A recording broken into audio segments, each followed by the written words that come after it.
आगामी विधानसभा चुनाव में राजनीतिक गलियारों में सबसे बड़ी हलचल पैदा करने वाले कानपुर के पूर्व कमिश्नर रहे आसिम अरुण अपनी नौकरी से वीआरएस लेने के बाद राजनीतिक में कदम रखते ही अपने पैतृक गांव कन्नौज जिले के ठठिया क्षेत्र पहुंचे।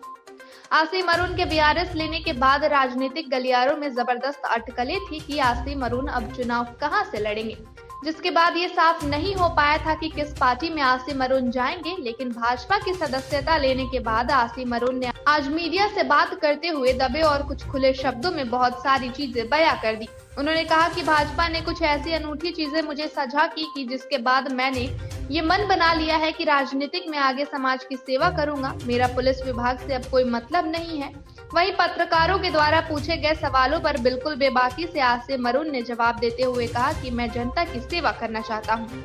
वहीं अभी भी एक संयंत्र बना हुआ है कि आसिम अरुण कहां से चुनाव लड़ेंगे, तो मीडिया से बातचीत के दौरान कहीं न कहीं आसिम ने शब्दों से बयां किया कि कन्नौज की सदर सीटों से संभवतः चुनाव लड़ सकते हैं, क्योंकि उनका पैतृक घर यहाँ है और यहाँ की मिट्टी से उनका जन्म का नाता है। स्वदेशवाणी के लिए यूपी से महमूद मंसूरी की रिपोर्ट। सर, सबसे पहले पूछना चाहेंगे राजनीति में आने का क्या सोचा आपने, क्यों ये कदम उठाया? जी, मेरे साथ ये बड़ा रोचक प्रसंग है जिसमें कि मैं अपने पुलिस की नौकरी को पूरे मन से, पूरी ईमानदारी से कर रहा था और मैं राजनीति या राजनीतिज्ञों से बहुत दूर था।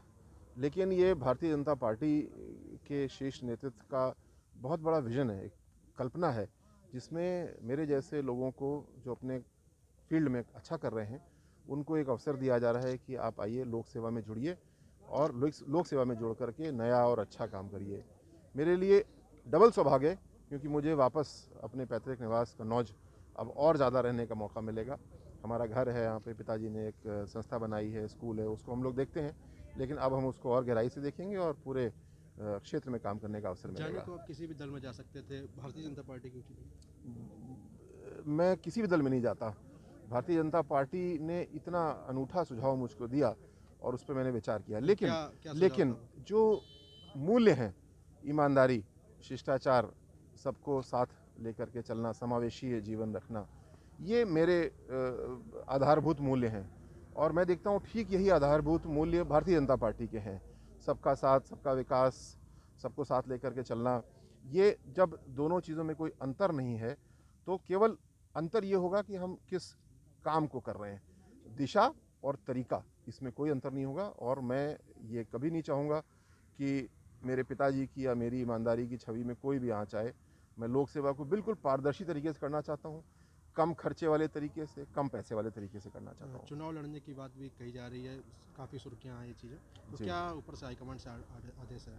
जी, मुझे जो भी टास्क पार्टी देगी, मैंने बहुत कुछ सीखा है पुलिस के जीवन में और मुझे विश्वास है कि पार्टी मुझे भिन्न भिन्न तरीके से टास्क देगी। मैं लंबे समय तक के लिए अब लोक सेवा में हूँ, इसमें उतार चढ़ाव भी होगा, कुछ टास्क सफल होंगे, कुछ नहीं होंगे। जैसा भी टास्क मुझको मिलेगा मैं पूरा करूँगा। आपके जो चाहने वाले लोग हैं वो आपके फैसले से नाखुश दिखाई दे रहे हैं, उसमें क्या करना चाहिए?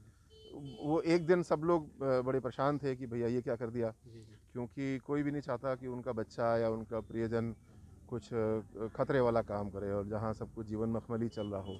लेकिन 2 दिन के अंदर ही सब लोग मेरे विचार को समझ गए हैं और मुझे लगातार कह रहे हैं कि भैया आपने अच्छा किया अब, और हम लोग सब लोग साथ हैं और साथ मिल करके नई यात्रा शुरू करेंगे, आनंद उठाएंगे। अखिलेश यादव ने पंचायत चुनाव को लेकर आप पर आरोप लगाए थे, कहा जो अधिकारी बीजेपी की मानसिकता थे वो क्या निष्पक्ष चुनाव करवा सकते हैं? मैं करीब 9 से 10 महीने के कार्यकाल मेरा रहा पुलिस कमिश्नर कानपुर के रूप में। किसी भी एक अगर आप इस चैनल पर नए हैं तो हमारे चैनल को लाइक, शेयर एंड सब्सक्राइब जरूर करें ताकि आने वाली देश विदेश की खबरें आपको मिलती रहे। स्वदेश वाणी।